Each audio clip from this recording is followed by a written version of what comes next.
I'd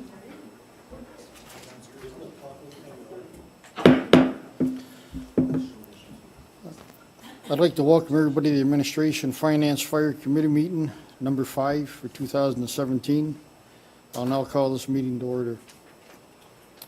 There's sign-in sheets to the left, and if you'd please read and sign in the appropriate sheet if you wish to receive notification regarding the outcome of the meeting that you're here for tonight.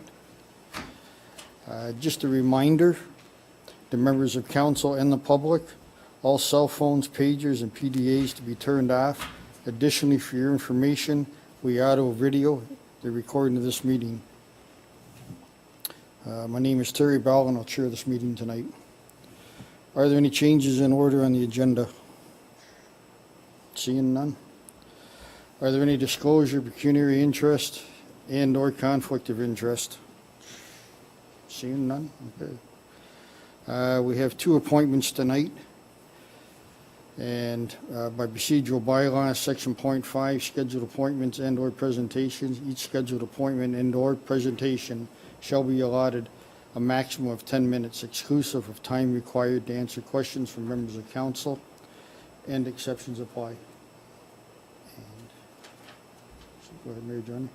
Thank you, Mr. Chair, for recognizing me. I just wanted to say I don't see Lillian Badziak in are they still coming, Madam Clerk? As far as we know. Okay.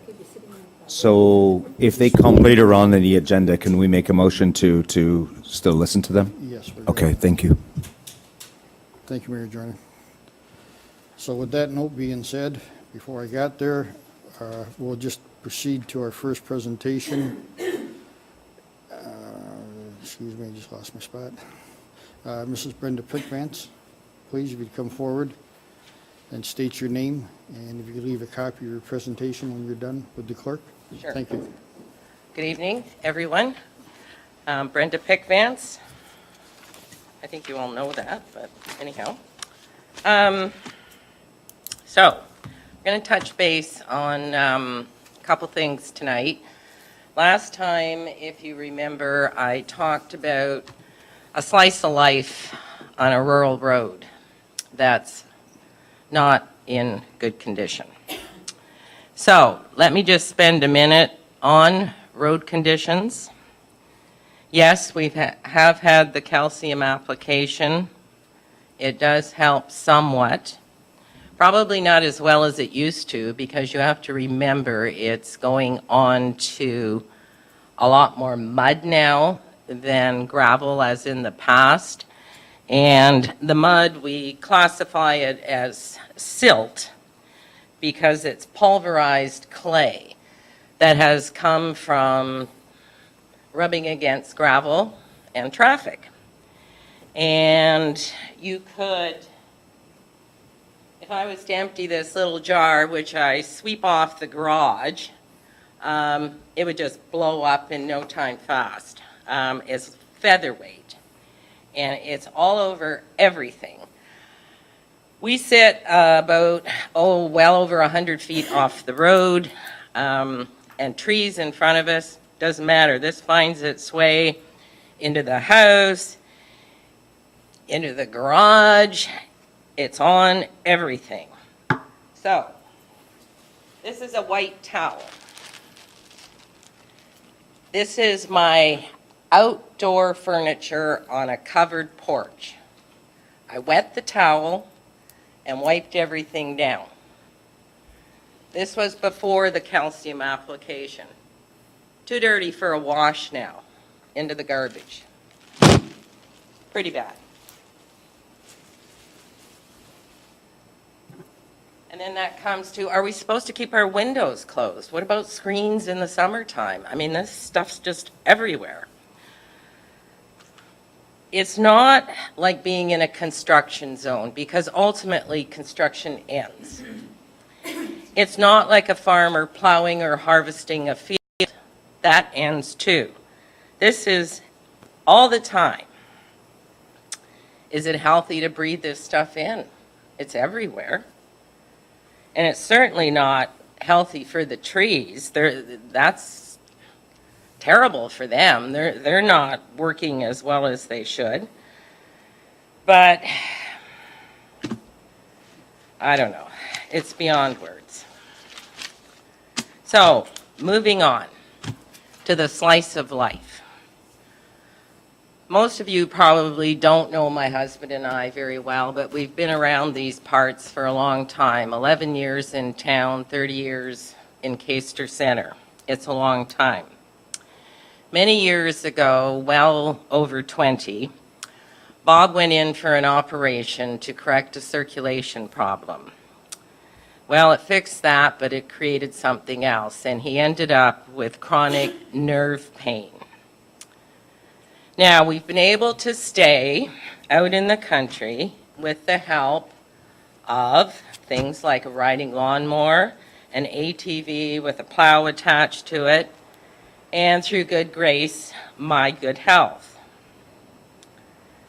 But we've talked a lot about what else would we want out there. Would it be an electric scooter? For him, I mean, he's fine. He can walk around for short terms. He can stand for short terms.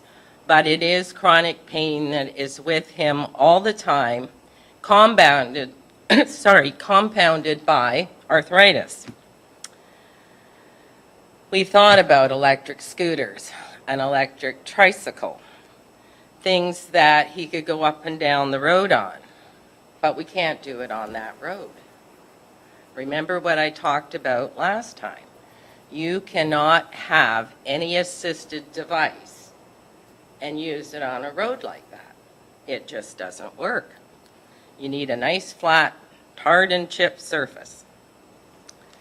And I'm sure on the 134 kilometers of unfinished roads in this region, that there are other people, seniors perhaps, with disabilities that could conceivably benefit from some assistance by way of walker, scooter, whatever the case may be.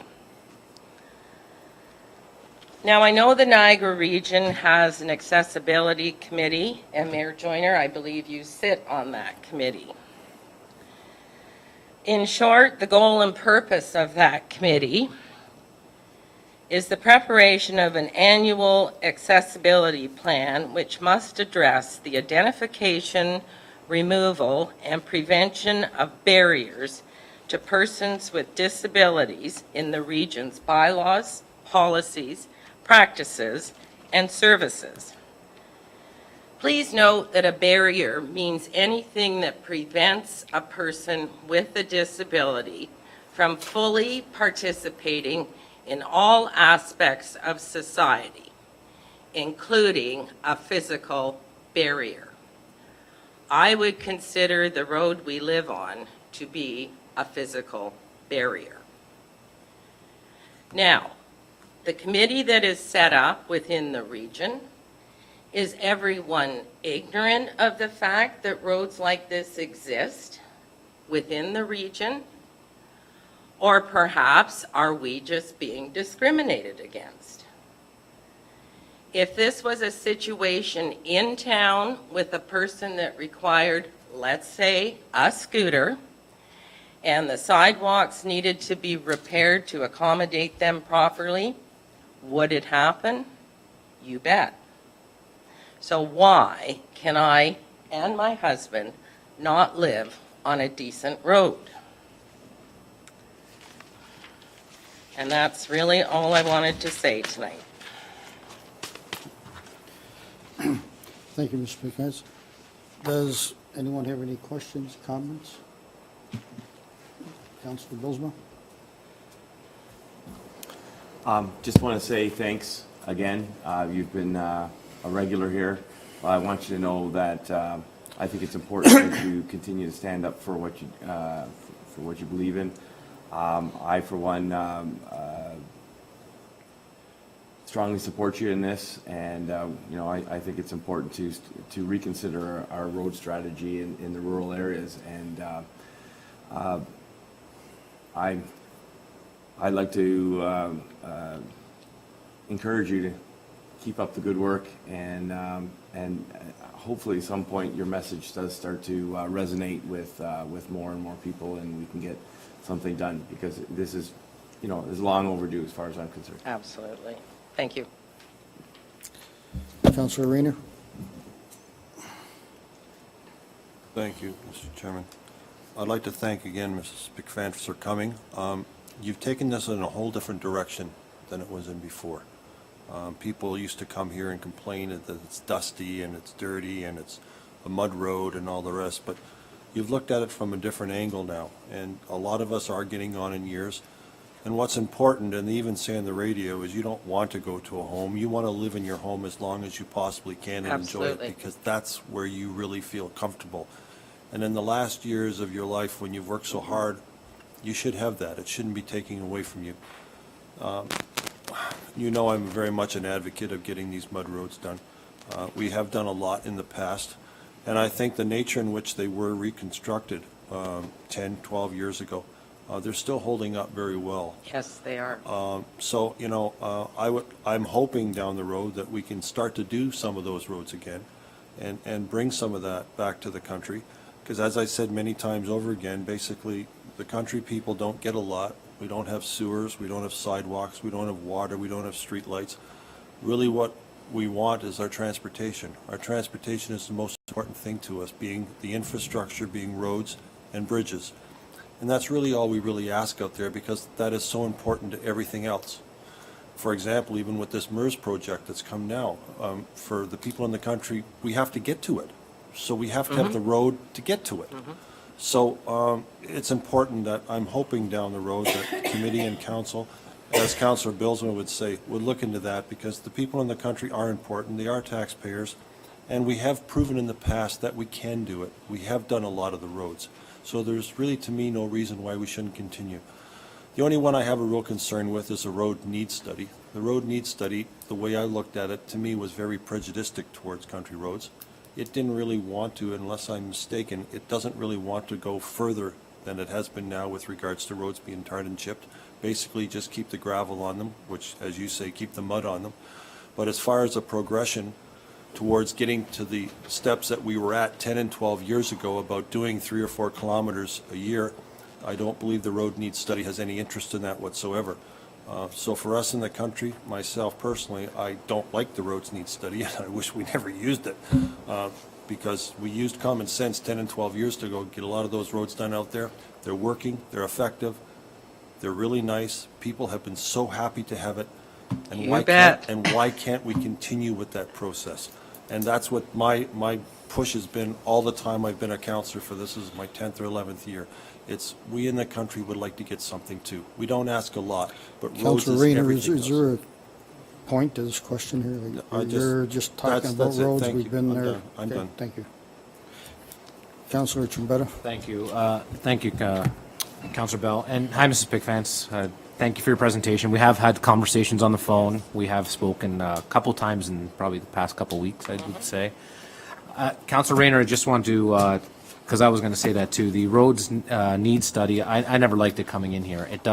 It was something that was implemented before, and it kind of has, unfortunately, handcuffed some of us councillors, but we're trying to work with it, keep coming. We're going to try fighting for it and trying to get something done. So please, again, I just want to say again, like Councillor Rayner was saying, the roads need study is something that was developed, and again, it's unfortunate that we have to follow that, but we're trying to work around it and getting some things done. So again, Mrs. Pickfance, I know we'll still keep in contact. Whenever you want, call me, and we'll still be in contact with each other to try to get things going forward. You haven't been forgotten, obviously, you know that. So please continue to come in. Thank you, Mr. Chair.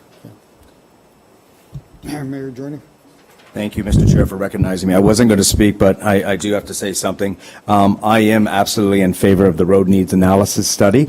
I am in favor of it because it is a scientific way or approach to fixing roads and maintaining roads for a long period of time. Far too many times in the past, in the history of West Lincoln, roads were being done willy-nilly, patch here or patch there, and somewhere in between never got done. Why? I think maybe because the squeaky wheel always got the grease, and that is not the proper way to to approach roads. And that is the reason why that we came up with the roads needs analysis study. It is a study that cost the township a lot of money, and quite honestly, I think it's the best study that we've ever had. And that is the approach to why we should do different types of roads and the different materials that we fix that road. Unfortunately, we do have some roads out there that are still in a mud composition, and I understand that. One of the major factors in the road needs analysis was the average daily traffic count. If it has a very, very substantially low traffic count, and it has very minimal houses on the road, it may be one of the roads that just stays the same. And unfortunately, all the mud and all the stone and all the gravel on the road brought to this council chambers sometimes will not change that. But I also, and you're right, Mrs. Pigvance, I also sit on the accessibility committee, and I understand how most residents or all residents deserve a certain amount of accessibility. And you're absolutely correct when you say that if it was if it was in town and it was a sidewalk and it need to be proper accessibility, AODA compliance to that sidewalk, you bet your bottom dollar it would get done. But there's a reason for that. And usually it's because it's either on a township urban road or a regional urban road, and it has an average daily traffic count, it has a lot of pedestrians or the chance for a lot of pedestrians to go down it. And I know that that seems unfair. By the very words that I'm saying and ringing in my ears, I know that that seems unfair, because that means that one resident is getting preferential treatment over another one. You're totally 100% correct. But I ask you, I challenge you to look at another municipality who doesn't look at it in the exact same way. The urban area, because of the very fact that there's a larger population, more pedestrians, more cars, more scooters, more walkers, more bicycle users, is the very fact as to why it gets done quicker than it does out in the rural area. And I'm not looking for a rebuttal. I understand, and I very much empathize with you.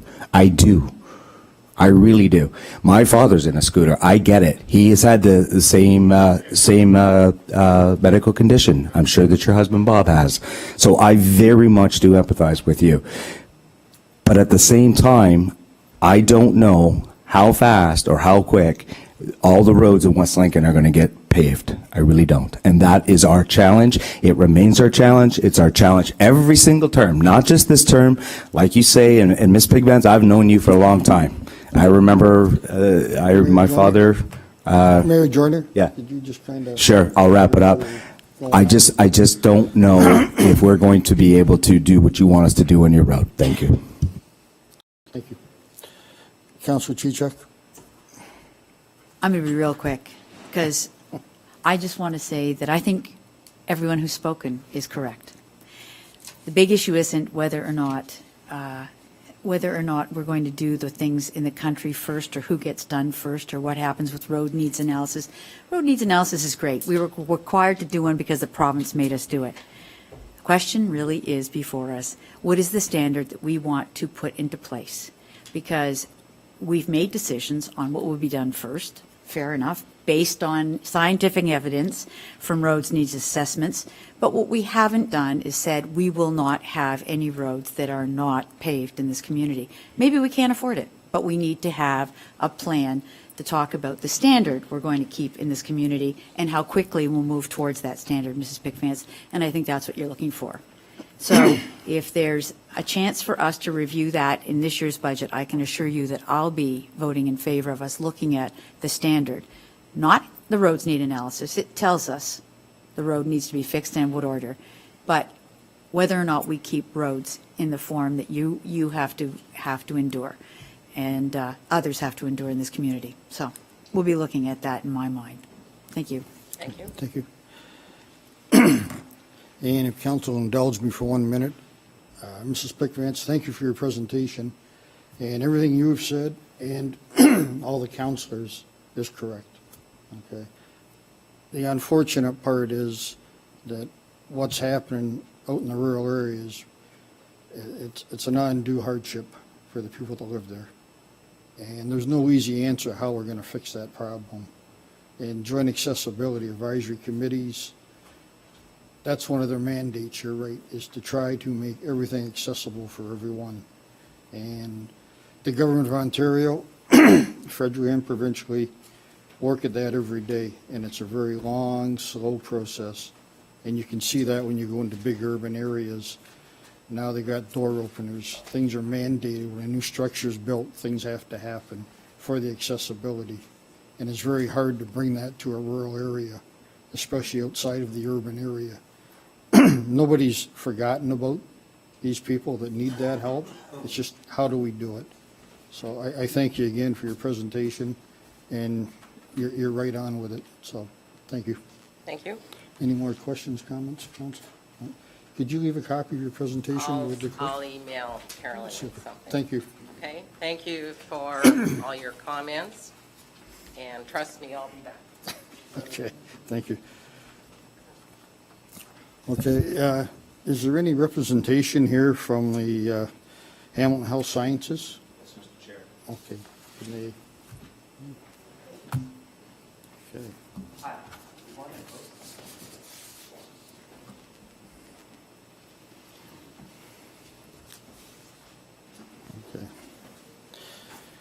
Okay. Good evening. Rebecca Repa and her delegates, they're here to speak about Hamilton Health Sciences, West Lincoln Memorial Hospital, and give us an update. If you'd like to step forward and just state your name. Good evening, Mayor, members of council. My name is Aaron Levo. I'm the Vice President of Public Affairs at Hamilton Health Sciences. I'll be tag teaming this presentation with my colleagues. I guess as a point of order, shall I use this laptop here? Yeah, it's on there.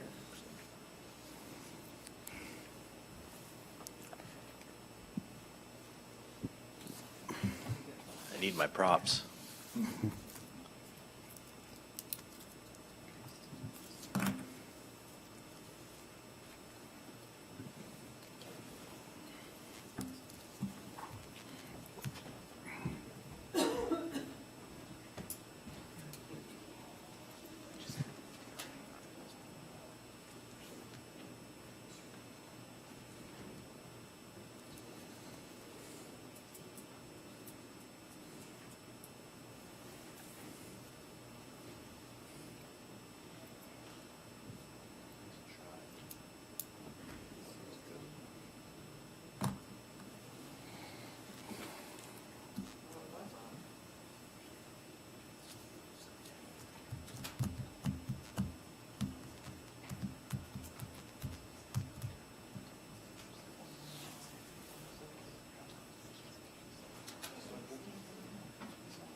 It's just about in a little icon.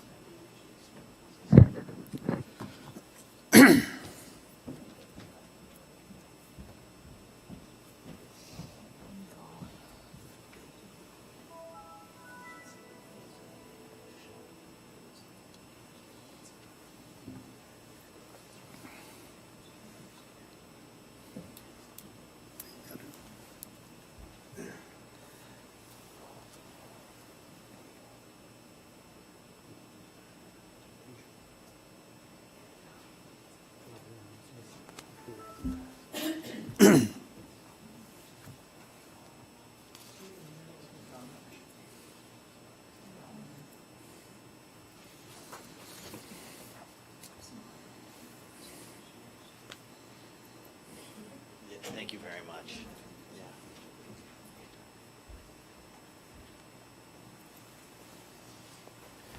Thank you. We're up and running. So I'll take a moment to introduce my colleagues before I proceed. Again, I'm Aaron Levo, I'm joined tonight by Andrew Smith, the chair of our Community Advisory Committee, Cindy McDonald, who is our Director of Community Health at West Lincoln Memorial Hospital, Rebecca Ripa, who is our Executive Lead for West Lincoln Memorial Hospital, and Dr. Gary Benson, who's our Physician-in-Chief at West Lincoln Memorial Hospital.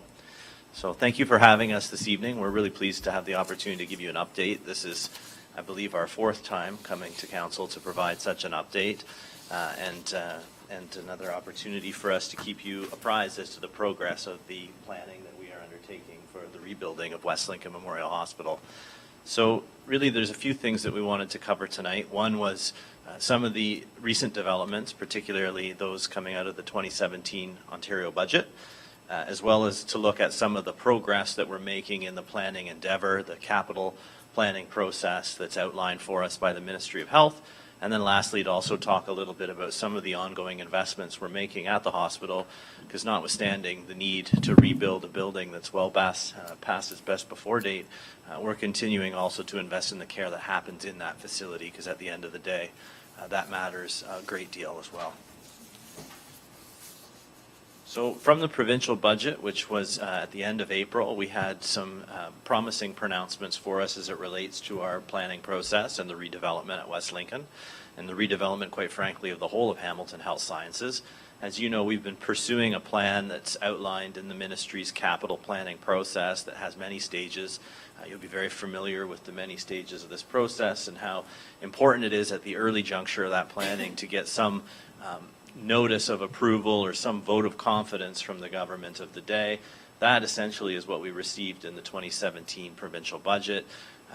The needs at Hamilton Health Sciences are great in terms of our capital redevelopment, and the government did make a strong commitment by adding Hamilton Health Sciences to the list of hospitals that is earmarked for capital redevelopment over the coming 10 years.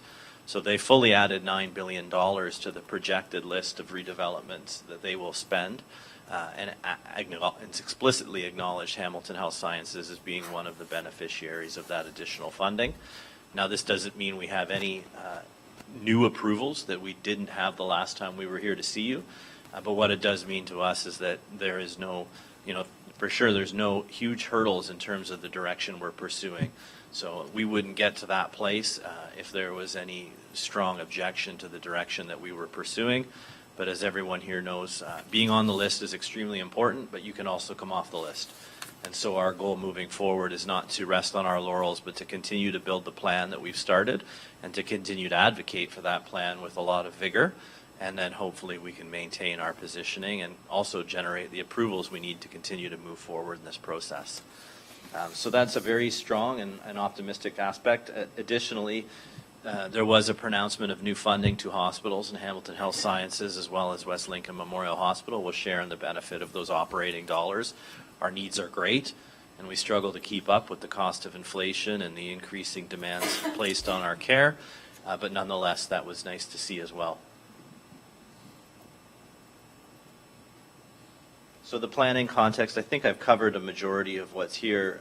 We are looking 20 years out. At the beginning of this process, the ministry was very explicit to us in saying that we needed to deliver a plan that works for the whole of Hamilton Health Sciences, not just individual parts of it. They want a plan that looks like a system. It's probably the number one answer I would give to anyone that asks the question, well, why couldn't you just submit the last plan to rebuild West Lincoln Memorial Hospital? Simply put, the ministry is looking to us to develop something that incorporates that rebuild into the whole of our system. We need to think that way and we need to act that way when we're planning, and so that's what we're striving to do. We set out from the outset to be successful at this endeavor. We knew we had to engage the community. We've certainly done that here in West Niagara and as well across the Hamilton region. We continue to do that work. We haven't stopped. We believe that it could be some time before we have shovels in the ground, and we need to keep everybody engaged and involved in that process all the way to the end. And ultimately, I guess I would highlight that for us, we have some strong ideas. We've tabled those concepts. Ultimately, we're seeking approval. Hamilton Health Sciences doesn't get to call the shots. We do get to develop a plan that we think is politically astute and will be accepted by government, but at the end of the day, we're not the final decision maker in the process. So as we traverse this process, it is long and it is arduous, but we have to date kept pace with the timelines we've set with for ourselves and that we've brought to council previously. We're developing a plan on time, and we are intent to expedite that planning as quickly as we can in every way.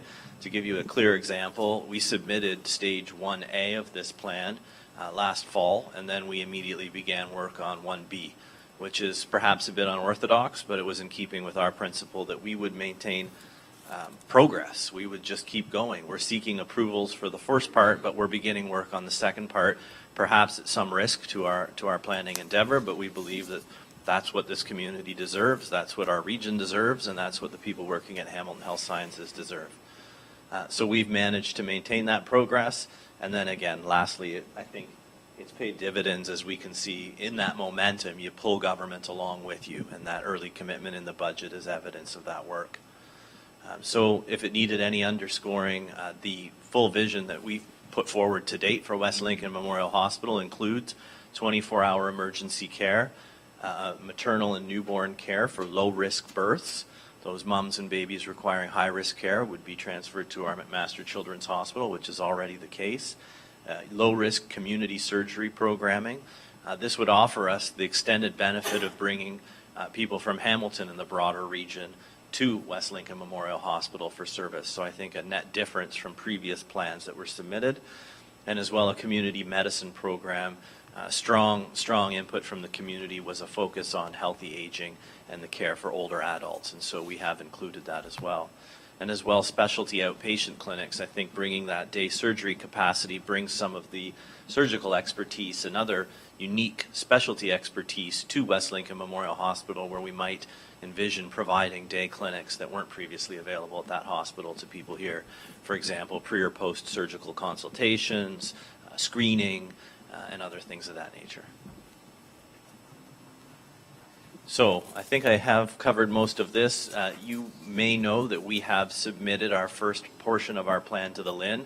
What's required of us at this point is to provide briefing sessions for their board of directors, and we've been doing that. We've provided 2 of those sessions to date, with a 3rd scheduled at the end of August. The first was a general overview of the plan that we have submitted, the vision and its recommendations. The second was a look at the data that was underpinning that plan. So how did we generate a plan that is evidence informed? And then the 3rd presentation at the end of August will be on our community engagement. The 4th, which will take a deeper look at our outpatient or ambulatory care, has not been scheduled yet, but we would anticipate that before the year's end. And then lastly, we would have a final meeting with their board where we would hopefully receive the approvals we need from them to proceed to the next stage, which, as I've outlined, we've kind of already done.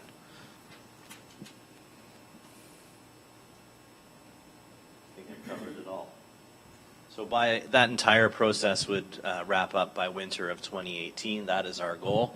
We can't set firm dates, and certainly the LHIN board has a certain amount of control over how that process progresses, but we're very optimistic that that would be the conclusion to that. And then we would continue our work on 1B, which is already started. This is a technical assessment of all of our facilities, so it looks in detail at what the facilities today require, what are their pros, what are their cons, what are their footprint, who are the patients that are being seen in these facilities. Let's look at what a prospective rebuild might require of us given the plan that we've outlined. So in big blocks, this is saying how might we go about building a facility and exactly what would be required of an architect to submit to us some form of a prospectus for how they might go about planning and building that facility. So it's really to be able to determine the costs involved such that we can then move to the next stage. So that work is underway. Tonight is actually the first of several detailed design sessions. So for each of our sites, we'll be having what's called a charrette session that involves a lot of our clinical leadership trying to look at necessary adjacencies. So does a diagnostic suite need to be adjacent to an elevator, which needs to be adjacent to another particular service? And so we start to stitch these things together, think about patient flow, think about any variations or requirements on the buildings. Maybe they can't be taller than 8 stories. Maybe it needs to be confined to a certain square footage, and it allows us to start to see how a building might develop, and then allows an architect to give us a few prospective plans. And as well, we are also conducting, I believe I mentioned this, an ambulatory review we'll be presenting to the LHIN board. This is a very large and sweeping endeavor for an organization of our size, and looking at what we're proposing in terms of moving some of our outpatient care both to West Lincoln Memorial Hospital, but also into other facilities that we might generate over the years to come, trying to think about how we could serve people better by moving care closer to home. So obviously that involves a lot of planning about the demographics and certain healthcare states of our different neighborhoods and regions and communities, and so that work is underway right now too. So our next steps, I think I've looked at all that. Maybe just to highlight on this slide that our 1B process will wrap concurrently with the approval of 1A, so that's very nice. At the same time as we get approval to proceed, we've already completed the next stage. And so we'll be looking to submit to the ministry our 1B as soon as humanly possible in the winter of 2018. Or sorry, 2017. So I'll ask my colleague Rebecca Ripa to come up and also talk about some of the investments in care being made. Thank you, Aaron. Good evening. So Aaron's spoken about the planning process, and that's been quite a lot of work that's been going on, but there's also been a clinical and a quality agenda that we've been moving forward on over the last several years. And each year we have a series of goals and objectives for West Lincoln as it relates to where it would either be in readying itself for a new building. So there are some things we're doing that would need to occur for a move, and other things that we're doing just to evolve in the healthcare environment. And so many things are changing with new legislation provincially around population health and driving towards primary care as a focus. And we're well positioned for that, so we've been using that opportunity. So the one thing that we have done in readiness has been we've moved towards an electronic health record. So in April of this year, we went to a digital Meditech system, and now all of our health modules are all done electronically now. And that's been a very big change for the site, and a good move towards moving towards an integrated health record with not only Hamilton Health Sciences, but within the LHIN. We've been doing work to bring the diagnostics up on a common platform so you can get them wherever you are in Hamilton and West Niagara for your clinicians to be able to see. We have moved forward. We still have our CT in the ministry for approval. It is in its final stage, and pray regularly that we'll get our letter giving us that approval and that advancing that opportunity on the site for West Niagara, but also as part of the Hamilton Health Sciences family. We have had expanded services for ultrasound. We've purchased a new echo with the support of the auxiliary. In fact, we just got notice that we received our full accreditation for echo. We have pulmonary function, all having evening and weekend hours. So quite a large menu of services that are available on the site. With respect to community medicine, one of the goals has been to sustain a 7/24 model, 24/7. My kids always say I say that backwards. A 24/7 model, and part of that reason is in order to sustain coverage for the emergency room, there needs to be general internal medicine coverage. So Dr. Benson, with his colleagues in Hamilton, have been working towards recruitment of trying to get 3 and 4 physicians that would practice in the community. And part of what Aaron was speaking about around the ambulatory care is an effort to try to bring that volume to sustain those practices so they can support our emergency room. And we did have a recruitment in May, and a retirement in May, and we continue on an ongoing recruitment. We're lucky in that it's easy to get people interested in this community. What we're trying to do is create the critical mass of work that will sustain for general internal medicine physicians.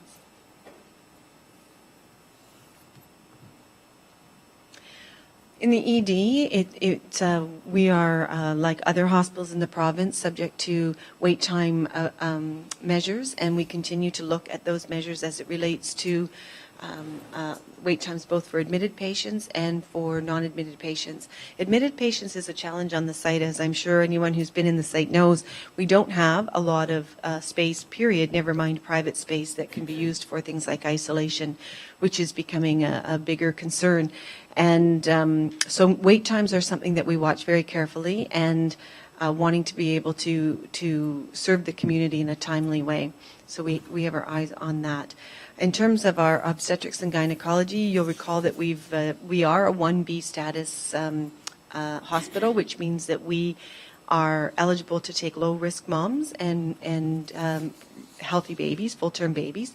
And so we continue to monitor compliance with those guidelines and look to our partnership with the McMaster site of Hamilton Health Sciences for moms that are at a higher risk. And in terms of surgery, we've been moving over the last year to laparoscopic. So again, with support from the auxiliary, we've purchased laparoscopic equipment and starting to transition our gynae work from an open procedure to a laparoscopic procedure, which is best practice and, again, readiness for moving into a larger facility. So I think some of the key takeaways, I think there is a very big planning process going on. On June 29th, as Aaron said, we'll be doing our charrette for the West Lincoln site. And the intent is to be able to see that we can come up with 3 separate ways on that property of producing a plan that will meet our needs that we've defined in our clinical vision. So that planning is underway. But I think it's important to leave you with the message that there's still a lot of clinical planning happening every day. And that planning is actioning to be able to bring new clinics to the community, to be able to bring diagnostics, which are a big part of why patients go into other cities. And we've heard over and over again, they want to be able to achieve their care from home. And we will be working on a population health framework, and we will start looking at what that looks like for West Niagara as well. So there is an incredible amount of clinical planning that's ongoing, and we do that in parallel with the physical planning, but it is an important piece that we've advanced. The province has committed to redevelopment of the hospital system in Hamilton and West Niagara. That's an important piece. I think we are very pleased that we made it on the list, and we continue to take that to the bank in terms of moving forward on our work.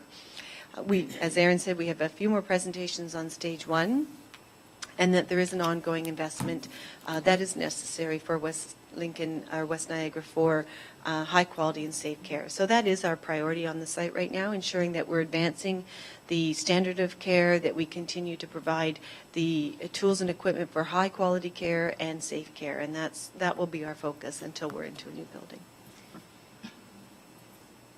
And that is our presentation. So we're happy to answer any questions. Thank you very much for the presentation. Is there any questions, comments from council? No? Mayor Joyner? Thank you, Mr. Chair. Thank you for your presentation, Aaron and Rebecca. My first question is, so you talk about physician recruitment, and at the Niagara region, we pay for a full-time employee to assist in physician recruitment. My question to you is, do you utilize that person that the Niagara region pays for? So I'll rely on Gary a little bit for that. It has been brought up before around having the resources to be able to recruit. We've heard that as well from the region. We haven't had a lot of trouble in getting applicants. Our issue is more trying to make sure we have enough work for people to do. We know that that service is available. I don't believe we've tapped into it, but I'll look to Gary to see whether. So thank you for that answer, and perhaps maybe Dr. Benson, you can talk about primary care and what you mean by recruiting a physician, but based on the West Niagara primary care system. How is that different? Yeah, well, we've been very fortunate in West Niagara that we put a lot of emphasis on teaching. We're the second biggest teaching site for the regional campus of McMaster University, the Niagara campus. So the vast majority of our recruits come out of that program. So they've been here, they've worked in Smithville, for example, as a family practice resident. They like the area, they want to stay here. And most of our recruits come by that route. Okay. One of the problems we have now is that there's been a freeze on new physicians joining groups like your group that you have here in Smithville, which is an exceptionally good group. That's been a ministry policy for the past couple of years. It's created a lot of difficulties for us recruiting new people. We hope it'll change soon. The other problem is that a lot of the groups don't have the physical capacity to add new new physicians. But we're continuing to try and attract new people. We are looking at maybe the possibility of starting up a whole new group, trying to support a group starting up somewhere in the West Niagara area. So we're trying to find ways of bringing in new people all the time. So potential new group could be the group based on the 1,800 homes that are being built in Lincoln at the Prudhoe site. Absolutely. Okay, thank you. My next question is, Mr. Chair, if I could, can someone please talk about the investment of $5 million and have the RFPs been tendered to start the infrastructure work that needs to be done on West Lincoln Memorial? I can try that. Our colleague Kelly Campbell's not here tonight, but it did go out to tender. It came back with only one bid. It was over budget. And primarily because the size of the project is such that the contractors that would bid on that, 18-month timeline is a long time for that size of a contractor to bid. So it was repackaged up again. It went back. I believe the ministry has agreed to the new budget, and it's now going back out to tender again. So that's where it's at. So we haven't lost the $5 million? No, not at all. Okay, good. My next question is to talk about the planning process, and I've seen a document. I was kind of hoping that, for council's sake, that you would have brought it here tonight, and it shows the different 1A, 1B, 2A, 2B, 3A, 3C, and it goes through the system, and it kind of details what you have to accomplish in order to move through the phases. And I understand right now we're moving through 1A into 1B with the LIN, and we expect 1A, as I understand it from Aaron's presentation, to be wrapped up hopefully by beginning of fall, late summer. Is that correct? Well, I think they're really in the driver's seat on the timing. We know that we'll be back to see them for the third of 5 presentations at the end of August. The 4th and 5th are not yet scheduled, but we look at the schedule that they have, and we're optimistic that they might choose to hold those sessions before the end of calendar year. Can you tell us, Aaron, where the new Niagara South Hospital sits in this process? Rebecca, maybe can. So you're right. There's 5 stages. So 1A, 1B is the planning stages. Stage 2 is what's called functional programming. So you start to get into what that program actually looks like. You start looking at space and design and staffing. Stage 3 is the stage at which you are, depending on the finance model, you go out to tender for either a contract or a group. So the South is in stage 2. I'll leave that alone. That says it all right there, Council, that the Niagara South Hospital is at stage 2. I should preface that they just had 1A approved. So they haven't had 1B approved yet. So they, like us, have moved ahead of where their approvals are at, but their approvals they have 1A approved. So they're not at 2 then? They are working on 2, like we are working on 1B. But they're looking for 1B to be approved. I got you. Okay, thank you. And my last question is, what is the ETA for the CT scanner? And whose desk is it sitting on? Is it the LINT or the minister's to get the actual letter to start the CT scanner? And what's the holdup? It's with the minister's office. I couldn't articulate the holdup per se. I know that, in terms of the process that they have, I can't speak to that. We have been asking regularly about that approval, so Okay. we do continue to advocate that. Okay, thank you. Mr. Chair, those are all my questions. Any other questions or comments? I do have one. You referred to June 29th meeting. Could you just, I've obviously missed something, what is that meeting going to summarize and bring forward?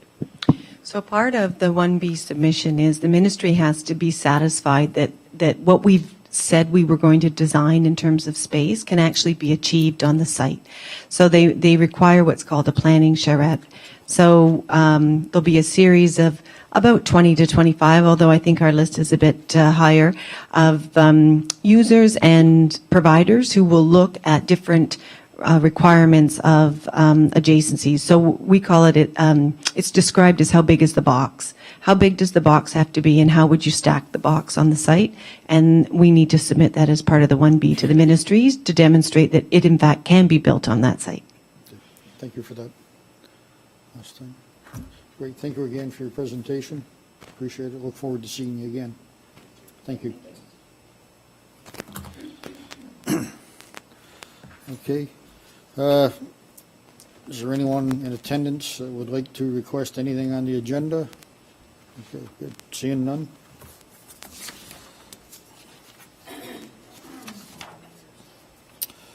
Next up is the Fire Department, item A 58-17. Dennis Fisher, Chief, is absent. It'll be the Deputy Chief, Mr. McIntyre. The floor is yours. Thank you, Mr. Chair. Starting off with our May emergency response calls, there were 14 calls for service during the month of May.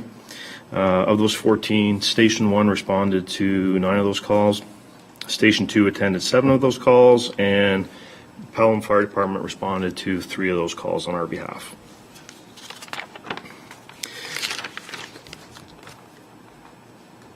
That's it. You're done? Okay, any questions, comments? Councilor Rayner?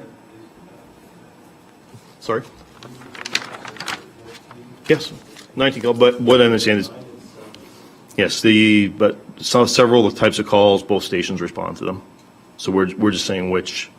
So there were 14 calls, but sometimes it would be just Station 1 responding, sometimes it would be just Station 2, and then in other calls, both stations respond.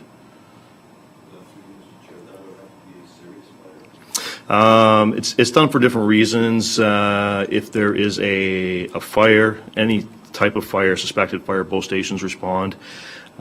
During the daytime, from 6 a.m. to 6 p.m., Station 1 also responds to all Station 2 calls because of manpower issues. So there's a couple different reasons it could happen. And it's automatically programmed into our CAD system to respond that way.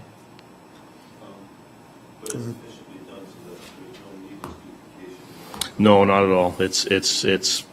We've been doing it this way for years. It's organized that way intentionally to make sure it's the balance between making sure you have an adequate response and the adequate manpower to handle a call versus not, just willy-nilly throwing resources at something for no good reason. Any other, Mayor Junior? Thank you, Mr. Chair. Just very quickly, Deputy.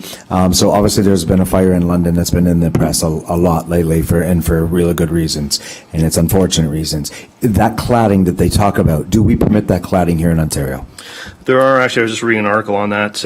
There are some low-rise buildings that have similar types of cladding. The caveat being, if they are permitted, then that building has to also be fully sprinklered. So it's a very low rise. I believe it's 3 stories and under. I'm not sure if there are any in this municipality, but that through the building code, 3 stories and under, and they have to be sprinklered. Councilor Dan?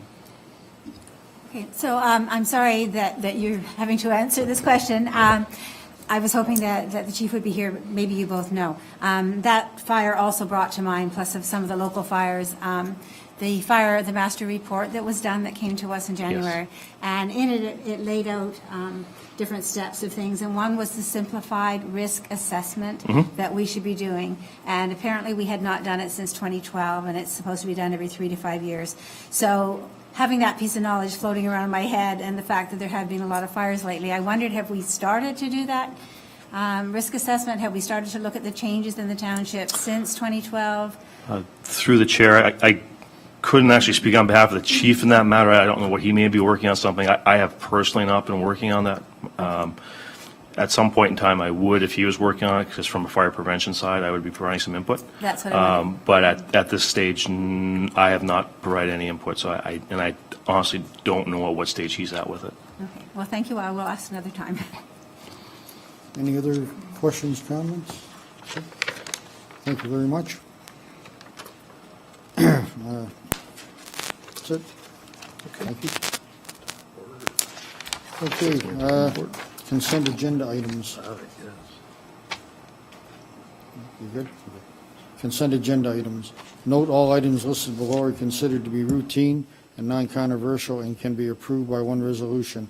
There will be no separate discussions of these items unless council member requests it, in which case an item will be removed from the consent agenda and considered immediately following the adoption of the remaining consent agenda items.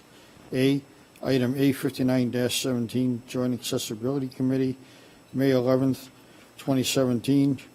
And 2 is West Lincoln's Mayor's Youth Advisory Committee, May 3rd, 2017. Recommendation, the Administration Fire Finance Committee hereby approve the following consent agendas.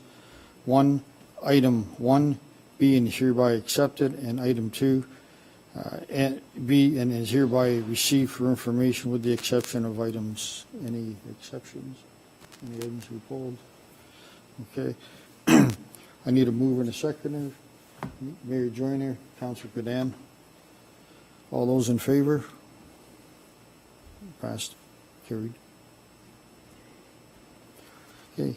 Communications. Item A, 60-17, Mayor Red Top, Town of Fort Erie, repurpose 2017 Regional Development Charges Background Study and Bylaw. Recommendation that the correspondence received from the Mayor Red Top, Town of Fort Erie, dated May 3rd, 2017, which outlines several changes to the proposed Region of Niagara Development Charges Bylaw B, consistent with Niagara Regional Council's number one priority of promoting economic growth, be received for information. Haven't heard the recommendation. Are there any questions? Councilor Chichek? I need a mover, sorry. I'll do that first. Yes. Councilor Chichek and Councilor Belsma. Sorry, thank you. Councilor Chichek. Thank you, Mr. Chair. And this particular item plus the second one, and I speak generally of both, is I've spoken with our staff, and although these are specific to those two municipalities, I'm wondering if through you to either the mayor or our staff, we could find out when the region is looking at this bylaw, because there are things that these two cities are suggesting that have an impact on us that we should be making comment about, because the economic vibrancy of the community, we're looking at that, or whether in fact, it's the second dwelling units or the definition of agriculture or the exemption for industrial development in the regional bylaw, and whether or not a brownfield is a golf course. All those things, when I was reading through this, and not to belabor my comments, I'm hoping that we, at some point, we will still be able to make our concerns known on the region's development charges. So through you, Mr. Chair, whether it's the mayor or our staff, can you tell me where it is we're going to be able to make our comments on this bylaw before it's passed, or ideally? I'll let Mr. Trevor go first, and then I'll pick up the rest. It may be Mrs. DeFilippis for, I don't know. Did the staff have any type of answer? Okay. Through you, Chairman Bell, to Councillor Chichak. June 21st is the scheduled date that council will be looking at this background study. In checking the agenda, there is no report or package yet available, but we do know that June 21st is the date they'll be looking at it, and they plan on passing it on June 29th.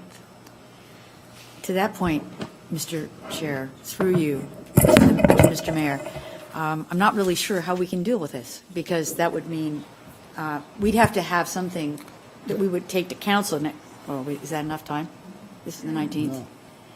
No. I'm just a little concerned, because there's two levels of development charges that happen. There's ours that are going to be local, but there's also those that are regional. And making ourselves or attracting the kind of things we want are going to have a consideration where there's synergy between us and the region. So maybe through you, Mr. Chair, Mr. Mayor, is this de facto going to be approved on the 29th at the region? That's very hard for me to say right now if it's going to be approved. I know it's coming forward on the 29th for approval. Whether it does or not, I somewhat highly think it may not. I think it might get deferred, and there's probably a few reasons that it gets deferred. The reason why I asked Mr. Treble to go first is because I think that the region has sent a draft of this, and I'm not sure if Ms. Thoreau has dispersed that to all of our council yet. No. Mr. Mayor, just for clarity, the reason I'm asking that is, and Councillor Bell has just assured me he hasn't got one either. I haven't seen it, and I apologize. I'm not trying to pull anybody short on this. In fact, I called staff earlier today. I guess the concern I have is that we need to read this through and at least put our voices out there. Can I clarify that? It wasn't a draft. There was the consultant that came forward. That's Watson Associates again, is it, Watson, Mr. Treble? yes. So they came forward, and that's why I was getting confused. They did a presentation to us, but you're right, Mr. Philippus is right. The actual report is coming on the 21st or the 22nd, and then coming to, as the rotation in the schedule does, on the 29th of June. So what I was referring to was a presentation where we were allowed to ask questions, and that's where the mayor of Fort Erie and the mayor of Welland took exception to some of the potentials that could happen. It hasn't, so with what the consultant said, the mayors were anticipating that they would like to see it go this way, and that was where they were allowed to give their comments. So the region is listening, and then ultimately, that's on the 21st where the report will come out, and then to be ratified on the 29th. Well, through you, Mr. Chair, Sure. I guess the problem for me, Can Brian just say something? Oh, go ahead. He seems to have an answer. Just if I may to add, Sorry, Councilor Chichak. I had a chance to chat with regional staff today. The report for the 21st doesn't appear to be available, but as I understand it, their report will speak to some of the concerns that have been identified by the City of Welland and supported by the town of Fort Erie. And things like the CIP recommendations are likely to be recommended slightly differently by the time it makes it to committee on the 21st.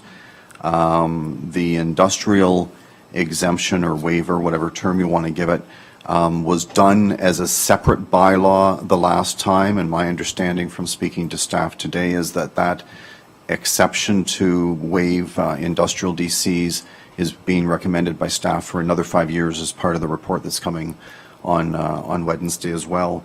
And the final one that jumped out at me when I was reading through the concerns was the agricultural definition. yes, very much so. I had a chance to get some clarity on that one because I was not familiar with the concern here. And apparently the two municipalities that are communicating are asking for the definition to be broadened so that people that aren't farmers but are hobby farmers are actually given the same break. And I guess I struggle to think that that's something I really would recommend that this township support. But that's some additional stuff that I was able to find out through discussions with staff. Yes, Councilor. I think that's exactly the point I'd like to have, is I just want to have the discussion. You know, whether it's right or wrong, huge farmers that are buying up tracts of land and guys that have a 40-acre farm are probably considered small. But if they put a couple greenhouses on it, are they considered agriculture? Are they considered farming? You know, you can spend a lot of money on 17 acres with greenhouses. So I want to be careful when we talk about some of those definitions as we come forward. So it's those kind of things that I would like the opportunity for our community to put their needs together and into it. And I only say that because we may find ourselves being pressured by people with new development opportunities throughout the township, whether it's a second dwelling, which Councilor Bell, I'll use as an example, but we had that discussion, you know, and this says if it's an accessory building, you can't get an exemption, but if it's in the house, you can. That doesn't make sense. If mother's coming to live with you, you put her above the garage or in the basement, you know, it's a question that we should at least have comment on. But we're going to find ourselves being challenged by people asking us to exempt them from development charges for various reasons, and yet the region will have already made their decisions. So there's my point. If it's too late, I find it's too bad. I would hope that we would be able to have a discussion with it, because they're probably not going to open up for 5 more years, which is the problem. So carry it for us, Mr. Mayor. So just, yeah, I know you want to, I just want to kind of go a little further with what Councilor Chichak. So these documents are already before the region. Why wasn't local councils given an opportunity to comment on them? So good question, Mr. Chair. So just to that point, they're not before the region, and if they are, they just became before the region, I believe, because the meeting is this week, right, Ms. DeFilippis? Did you say the 21st or the 22nd? June 21st. June 21st. So they would have just probably came out Friday at 4 o'clock, much the same as what we do. And so Mr. Trouble, perhaps you and I can get on the computer, on the region computer tomorrow and see if they've been published yet on Sherpa for the rest of council, regional council.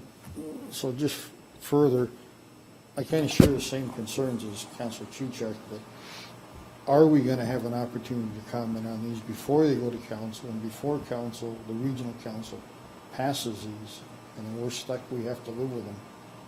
I mean, there's some things in there that we need to discuss. So what you'll have the chance to do is when the report is tabled on the 21st, you'll have that time between the 21st and the 29th to send in your comments. Not to belabor this, but this report from, special council meeting in Welland, the report they wrote was May 9th, 2017. So that they saw it before May 9th because they wrote the report and took it to their councillor for May 9th. The background studies dated April 28th. So if it's my bad, I wear it. And all I'm saying is we need to find a way to get some of this information to us so that we can align ourselves or at least lobby for consistency throughout the region and for things that are driving. If we're saying we're one of the growth hubs for the future, I understand Welland, they want an exemption for industrial. They have a lot of old industrial. They would like to see it reused and they want to have exemptions and stuff. But if we're looking to open up our industrial park, because we have no land left virtually, then we want to find a way to get people who can't afford those huge charges to get in there. Because to coin a phrase by yourself, Mr. Mayor, you belong in the industrial park.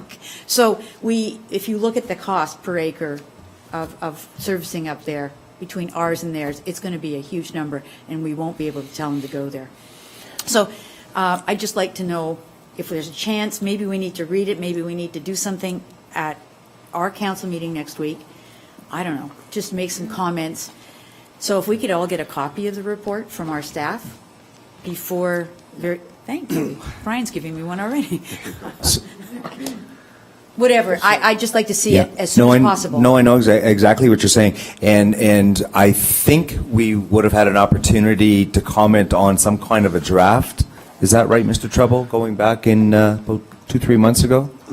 We have had a couple of staff members, I think, attend different sessions that the region has been putting on as they were working through the document.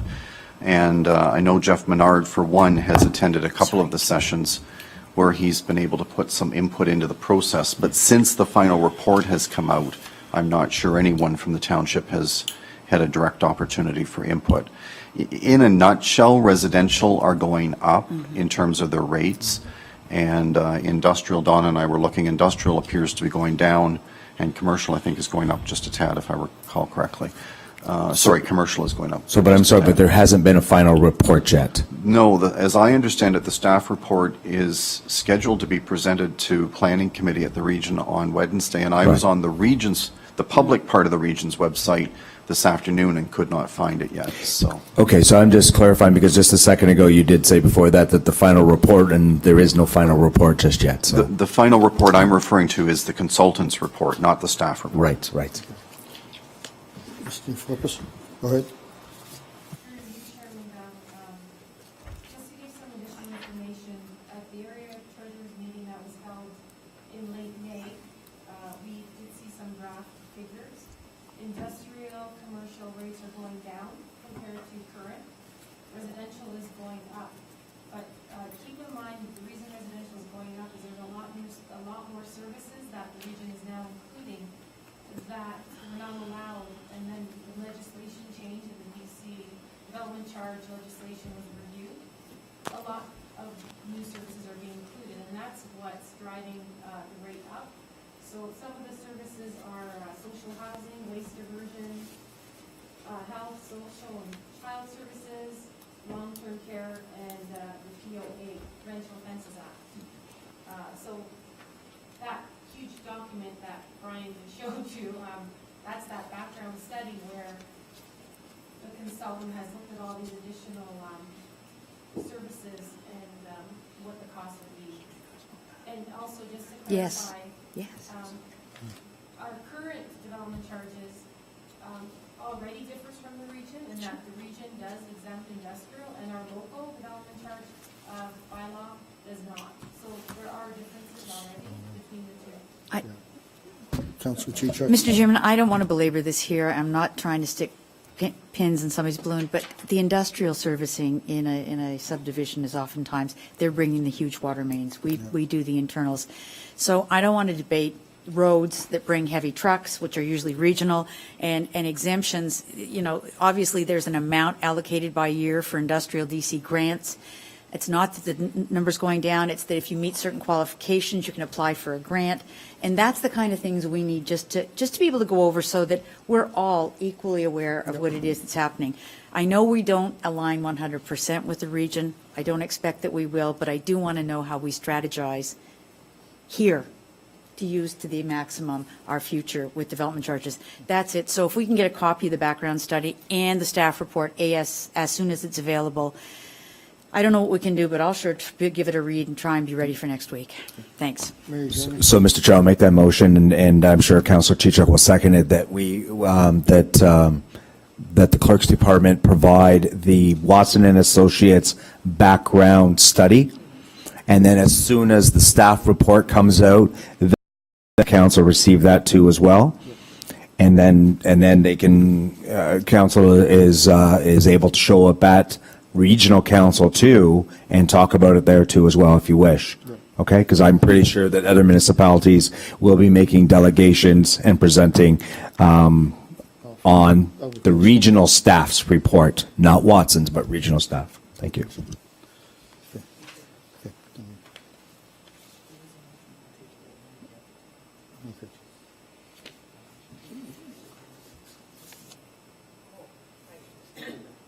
Which one? Yeah. Red tops. Yeah. Okay. So we got to move it. We need a mover and second. Okay. Yeah. So we have a motion on the table now for 8A, Fort Erie's. Yeah, it's just to receive it for information at this time. Okay. All in favor? 2, 3, carried. So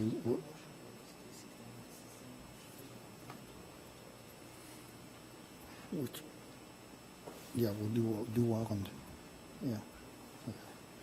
Okay. Okay, next item is B, is item A 6117, City of Welland.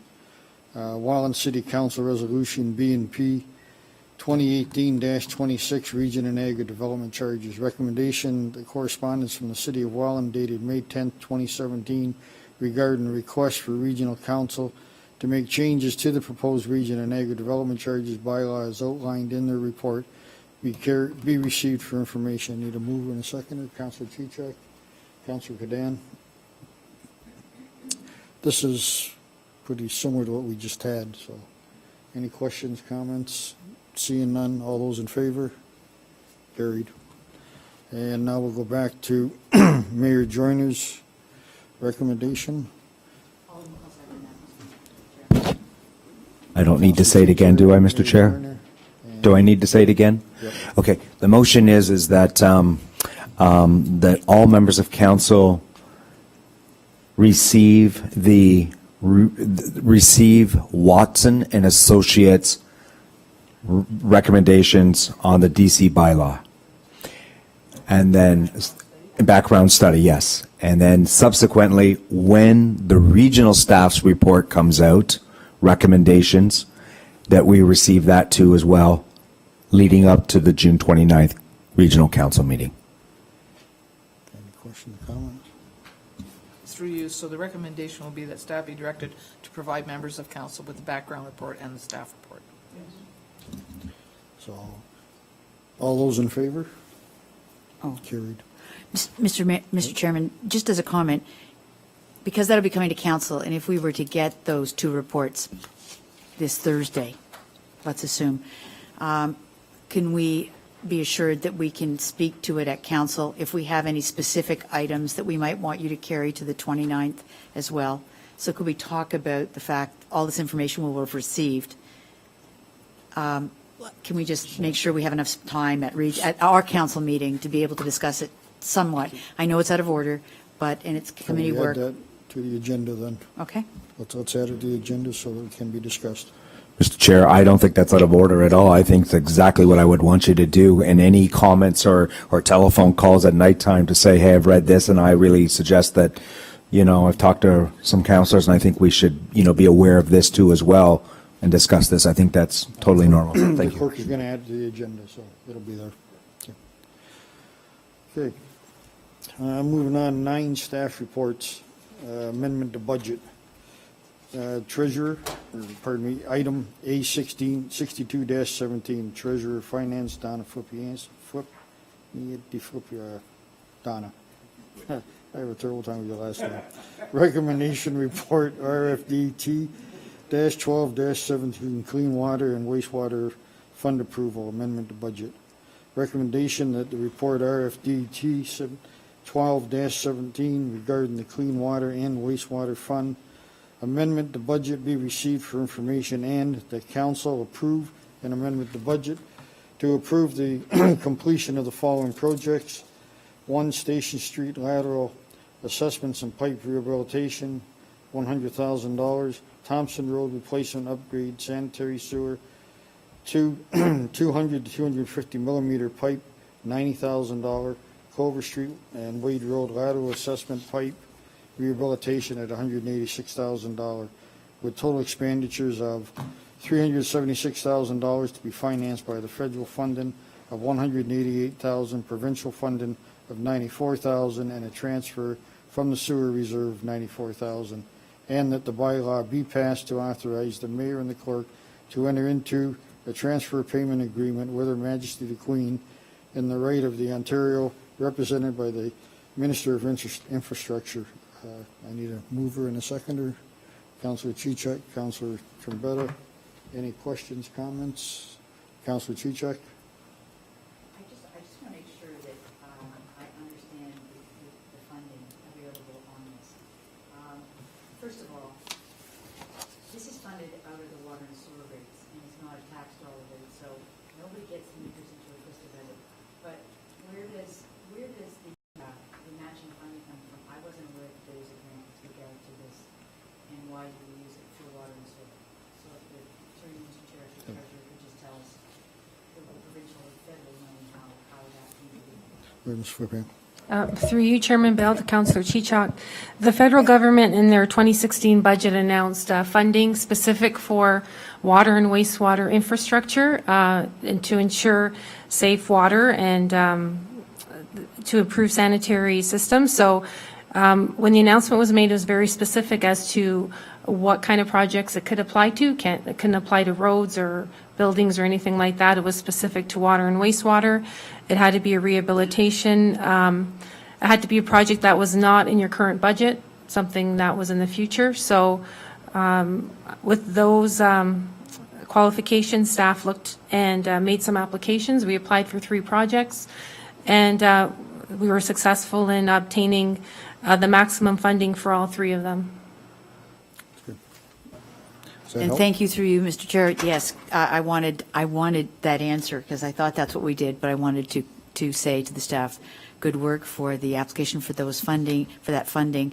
And I know that we are behind substantially and that our rates for water and sewer in this township within the urban area are facing extreme pressure. Not water either, but over to make the dollars match the needs. So this kind of eases a bit of the pain, but doesn't take the heat off the matter of rehabilitation. So thank you very much for the work you've put into this, and congratulations on the grants. Any other questions, comments?